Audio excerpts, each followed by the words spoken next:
Welcome. You see hydrogen. Doesn't that make you happy, right? So much hydrogen. So, let's see. The hydrogen vents themselves. I have tried a lot of things to make them produce extra when the room is basically saturated. The only thing I was getting was the animations. I've tried flooding it. I have tried like living a little thing at the top. I have tried different liquids at the bottom, different densities. I didn't succeed.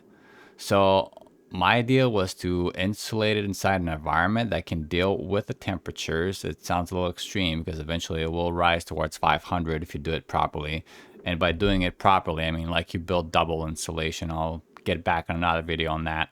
So, and you can use that liquid as a pass through, which is not too bad, I guess. It can contain it and it's not going to have anything bad happen to it because if you check here, properties, vaporization point 538, you're going to be completely fine. There's always going to be like a little bit extra heat input, but you know, it will stabilize after a while because you will be losing due to these walls. They're ceramic, but ceramic doesn't last forever if you're like a single insulation. Uh, you have to have like some type of control, of course, so you can get it out of the room at least. Like you can put it like in the reservoir. Yeah, it sounds kind of silly to put a reservoir of thermium, but it's just like to have the controls a little bit closer to each other. Like I don't even care at this point. It's like 2,000 cycles. You know, what do you not have?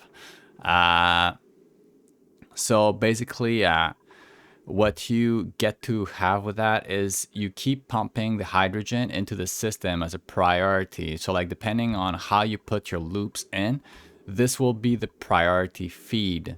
So you have to like do a little bit of digging around to like all the piping systems, and that will give you the answer of how like all of those bridges can allow this to feed first into your system and be used first. So this will never fill up essentially and always be used. So this will always be pushing out whenever it's active.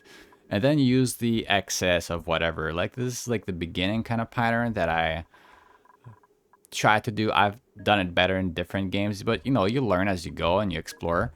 And as you can see, there's like 100 kilograms per tile here. So that's what it is, you know, stuff and stuff. But if you have this room combined with this, it doesn't work, sadly.